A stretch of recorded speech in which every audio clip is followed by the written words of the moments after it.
amigos, ¿cómo están? Aquí de vuelta para poder hacer nuestra recopilación de Segunda de Crónicas, capítulo 5. Pero antes sabemos lo importante de la oración. Así que si gustan acompañarme, por favor, cerremos los ojitos. Gracias, Padre amado Jehová, por este maravilloso día. Gracias por darnos un día más de vida y de salud. Un día más de tu infinito amor, de tu infinita misericordia. Bendito y alabado seas por siempre, Señor. Perdona nuestras faltas, tropiezos, imperfecciones y guíanos en todo momento para hacer tu voluntad. Ayúdanos a ver las cosas en la manera que tú las haces, Padre. Ayúdanos con tu Espíritu Santo y también guíanos con el entendimiento de tu palabra para poder atesorarla en nuestros corazones y aplicarla todos los días de nuestra vida diaria. Dejamos todo en tus manos y te pedimos todo esto en el nombre de Cristo Jesús, tu Hijo amado. Amén. Muy bien, amigos, ahora sí estamos listos para empezar con nuestra recopilación. Y antes de empezar, quería decirles, como lo dije en la lectura, es muy importante valorar el privilegio que tenemos de leer la palabra de nuestro Dios, porque solo así podemos acercarnos a Él. Pero también es importante que ayudemos a más personas a que tengan la oportunidad de leer su palabra, de acercarse a Él, de conocerlo de verdad. Entonces, no perdamos esta oportunidad y también ayudemos a otros. Y si tienen preguntas, preocupaciones o no saben algún problema, cómo resolverlo, pueden dejarlo en los comentarios que gustosamente podré ayudarles. Obviamente si es algo espiritual o si es algo que estén pasando en su vida diaria. Recuerden que en todo proceso de nuestra vida, en todo momento que tengamos, si ponemos a Dios primero, si hacemos las cosas como Él nos pide, estaremos haciendo lo correcto y todo nos irá bien. Pero si ponemos primero nuestros deseos y nuestro entendimiento, es ahí donde las cosas se pueden complicar. Pero bueno, empezando con nuestra recopilación. Una vez terminado, dice, el templo, Salomón trajo los obsequios que su padre había dado y lo guardaron en la tesorería del templo, ¿verdad? Luego Salomón procedió a convocar a todos los tribus, clanes y dirigentes de Israel para la ceremonia de traslado. Recordemos que eh, el arca de la alianza era un arca del pacto de la alianza entre el pueblo de Israel con Dios. Y esto fue diseñado por Dios mismo y quien lo hizo físicamente fue Bezalel en el tiempo de Moisés, ¿verdad? Quien hizo los querubines y todo el diseño. Y también los que hicieron el tabernáculo en el tiempo de Moisés, guiados como Dios les decía que tenían que hacer, ¿verdad? Entonces era un diseño de Dios. Él era el arquitecto y los demás eran los que hacían. Después que terminó ese es el primer el tabernáculo y ahí estaba el arca de la alianza. Luego esa arca fue traída por David. Entonces primero estuvo con Edom, ¿verdad? Porque cuando él quiso traerla, sabemos que la trajo en un carruaje, atrás llevándola por bueyes, y al momento de que un buey parece que casi se cae, el arca estuvo a punto de voltearse y alguien la detuvo, y por hacer esto, esa persona falleció. Entonces decidieron dejarla en la casa de este señor, que es Edom, donde Dios lo bendijo tanto a él como a toda su familia.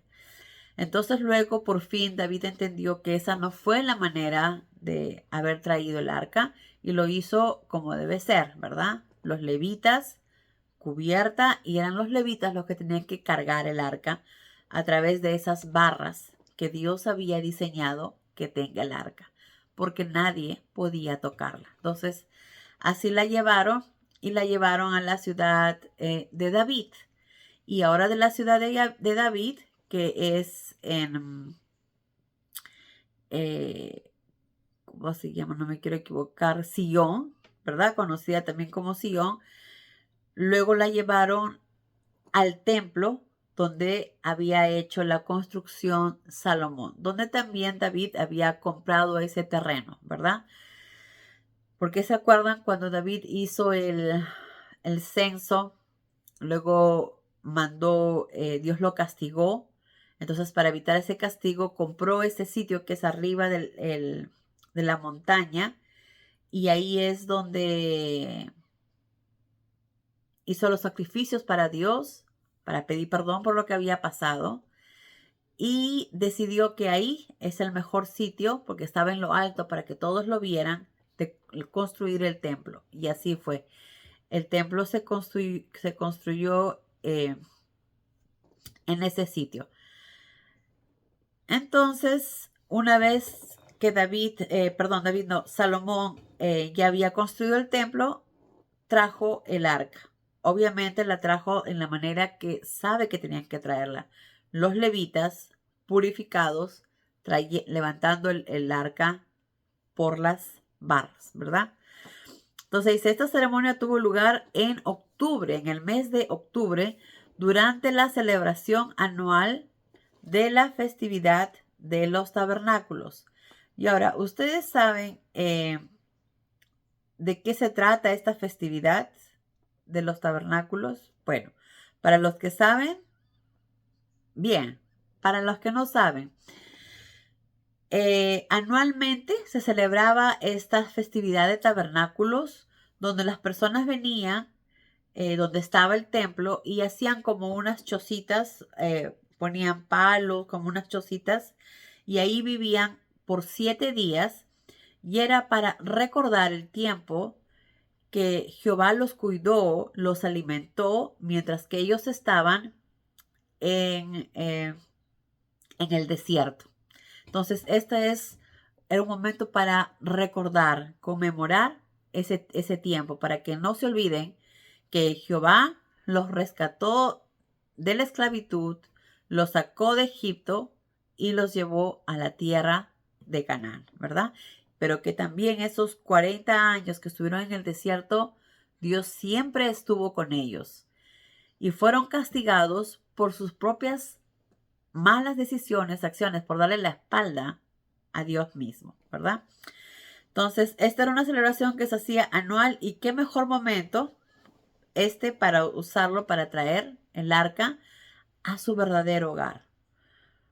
Un hogar que David deseaba que Jehová tuviera, ¿verdad?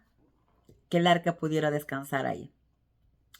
Entonces dice, mientras los dirigentes de Israel miraban, los levitas levantaron el arca y la sacaron del tabernáculo junto con sus demás utensilios sagrados, porque recuerden que también había un candelabro, también habían los panes de proposición, también había la mesa, muchas cosas que tenían que llevar, ¿verdad? Entonces no solamente llevaron el arca, sino todo lo que era sagrado, porque recordemos que jamás se debe mezclar lo sagrado con las cosas de este mundo. Entonces los sacerdotes llevaron el arca a la sala interior del templo. El tabernáculo era igual como en un comienzo. Entonces, a la entrada es donde estaba la fuente con los bueyes para lavarse, para hacer los sacrificios. Luego más adentro venía donde está el candelabro, la mesa de proposición con los panes, el incienso, y más adentro estaba la sala que se llama el lugar santísimo. Y este lugar santísimo es donde estaba el arca, donde nadie podría entrar, solo el sumo sacerdote, y una vez al año, y previamente purificado, limpiado, lavado y todo. Entonces nadie podía entrar así nomás, porque podía correr el riesgo de morir. Entonces pusieron el arca en el lugar santísimo y la colocaron debajo de las alas de los querubines, de manera que las alas se extendían sobre el arca, ¿verdad? Como sabemos, había unos querubines y el arca estaba abajo, que también habían querubines cuidando el arca. Pero este fue el diseño que hicieron en este lugar santísimo, querubines enormes, ¿verdad? Parados, que, ¿cómo se llama? Como protegiendo esta arca, ¿verdad? Entonces dice, sus barras de transportación eran tan largas, que sus extremos eran visibles desde la sala de más afuera. ¿Se imaginan qué largas eran? Y si bien pero no se veían desde la puerta de entrada, pero sí, cuando uno entraba más adelante ya podías ver las barras que eran bastante largas. El arca, dice, está todavía ahí en el momento de que se escribió este Crónicas. Y recordemos que en un comienzo lo que había en el arca era un plato de maná, que era el maná que Dios les daba todos los días mientras el pueblo estaba en el desierto. Dios les daba todos los días el maná para que puedan comer. Entonces tenía un plato de maná y tenía un palo, ¿verdad? Florecido, que fue cuando Coré le dijo que era Moisés quien había decidido que sea Aarón y no que era Dios. Entonces Dios dijo que cada tribu trajera un palo, que lo pusieran en el arca y el que fuera florecido sería el que él decidió. Así que todos recogieron sus palos vaca al día siguiente y el único que floreció fue el de Aarón. De esa manera Dios demostró que era él quien estaba decidiendo que el sumo sacerdote sería Aarón y que no tenía nada que ver con eso Moisés. Entonces, estas tres cosas, el palo floreado, el maná y las tablas donde estaban los mandamientos, estaban ahí. Lastimosamente, ahora nos dice que ya no estaban esas tres cosas. Dice, ninguna cosa había en el arca excepto las dos tablas de piedra que Moisés había puesto en ella en el monte Horeb. ¿Qué habría pasado con las otras cosas? No sabemos. No he leído hasta el momento qué pudo haber pasado. Quizás más adelante sabremos, pero no sabemos, no se sabe realmente qué sucedió. Lo único que sí se encontró son las dos tablas de piedra. Las dos tablas de piedra que Moisés había puesto en ella. Ahora, recuerden que en un tiempo también los filisteos se llevaron el arca. No sabemos si ellos quizás lo habrán sacado o no, si llegaron a tocarla o no. No sabemos acerca de eso. Entonces, muchas cosas pudieron haber pasado. O cuando lo llevaron de vuelta a Israel, sabemos que muchos hombres comenzaron a abrirla, a tocarla, a ver lo que veía. Hicieron una falta de respeto terrible y esto causó la muerte de más de 5,000 hombres. Fueron muchos los que murieron porque no respetaron las normas de Dios, no respetaron el arca, no respetaron la gloria de Dios, no respetaron nada de las creencias que Dios les había dicho que tenían que respetar y hacer, ¿verdad? Entonces esto les causó la muerte. Ahora no sabemos si ellos fueron los que agarraron esto, lo sacaron de ahí o lo habían hecho antes los filisteos o fueron ellos. Entonces no sabemos realmente qué sucedió. Lo que sí sabemos que en el templo de Salomón, que ahora es llevada a esta arca de alianza, solo estaban las dos tablas de piedra que Moisés había puesto en ella en el monte Horeb, tablas del pacto del Señor con el pueblo de Israel cuando salieron de Egipto. Y recordemos que en estas tablas están los mandamientos de Dios y que estos mandamientos nos ayudan a nosotros para ver qué tan cerca de lo que Dios espera estamos, ¿verdad? Si estamos yendo por el camino correcto, si estamos cumpliendo lo que Dios nos dice, si estoy cumpliendo cada una de las cosas que Él espera de mí. Ahora, como sabemos también cuando Jesús vino, Él resumió esto en dos cosas: en amar a Dios por sobre todas las cosas, con todo nuestro ser, con toda nuestra mente, con todo nuestro corazón, y amar a nuestro prójimo como a nosotros mismos.